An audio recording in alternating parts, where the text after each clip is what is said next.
दीवार पर टंगी सास। पंजाबी में कहावत है, सास चंगी होवे या ते दीवार ते टंगी होवे। संगीता की शादी भी एक ऐसे ही घर में होती है जहां उसकी सास दीवार पर टंगी होती है। ससुर और पति शादी के पहले दिन उसे सास के फोटो के सामने ले जाते हैं, जहां ससुर जी कहते हैं, बेटा बेटा संगीता, ये तुम्हारी सास थी, बहुत नेक और भली, लेकिन थोड़ी गुस्सैल थी। गुस्सा आने पर सब तहस नहस कर देती थी, पर अब ये इस दुनिया में नहीं है।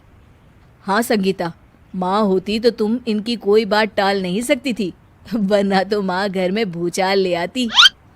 संगीता मन में खुश होती है कि अच्छा है कि ऐसी औरत अब इस घर में नहीं है, लेकिन दिखावे के लिए वो जैसे ही सास की फोटो के सामने हाथ जोड़कर खड़ी होती है, ये क्या? सास उसे देखकर मुस्कुराने लगी। संगीता आंखों को मलकर एक बार फिर से देखती है, लेकिन फिर सास के चेहरे का भाव, भंगिमा यानी एक्सप्रेशन बिल्कुल बदले होते हैं। वो अपने पति और ससुर को कहती है, माँ की तस्वीर तो स्माइल कर रही है। ना ना बेटी, ये कैसे संभव है?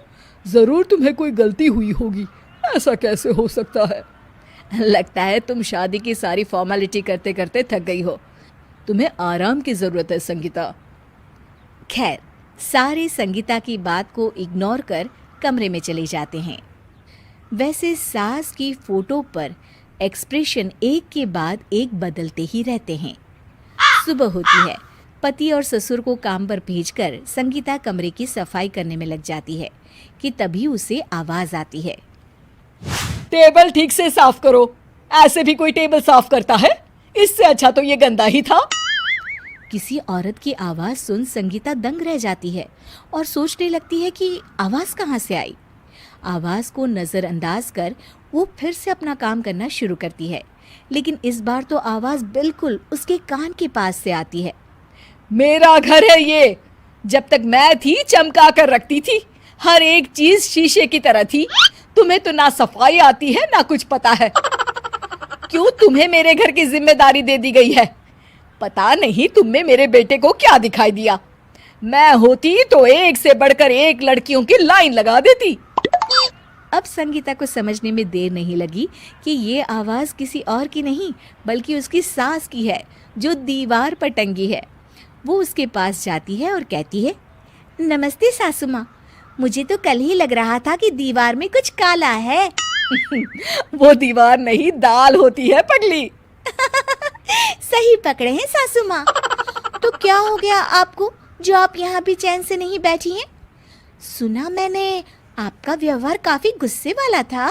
चुप रह तू, ज्यादा बकर बकर ना कर। घर का काम करना तो आता नहीं, आई है मुझसे बहस करने। हाँ देखिए सासू माँ, मैं आपसे साफ साफ कह देती हूँ, मुझसे पंगा लेने की कोशिश मत करिएगा।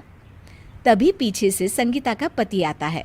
अरे संगीता, किससे बात कर रही हो? कौन है वहाँ? संगीता की सास की फोटो फिर से पहले जैसी हो जाती है। आपकी माँ से कह रही थी कि मुझे काम करना आता। अरे संगीता, माना सास के ताने हर बहू को अच्छे लगते हैं, लेकिन यहाँ तो माँ है ही नहीं, तुम तो फोटो से ही। तुम भी लाजवाब हो संगीता। किसी को विश्वास नहीं होता कि संगीता अपनी मरी हुई सास की फोटो से बात करती है। वहीं आए दिन संगीता की सास संगीता को किसी न किसी बात पर आते जाते ताने देती। संगीता को भी अब सास के तानों और उनसे बात करने की आदत हो गई। वो कभी खानदान की कहानी तो कभी तीज त्योहार कैसे मनाए या किसी व्यंजन की रेसिपी सास से ही पूछती। सारा दिन घर में अकेली संगीता की सास अब उसके लिए तानों के साथ पक्की साथी की तरह भी रहने लगी थी, जो किसी और को नहीं बल्कि संगीता को ही सुनाई देती। तो देखा आपने, सास बहू का रिश्ता हर रिश्ते से ऊपर होता है, फिर चाहे वो खट्टा हो या मीठा।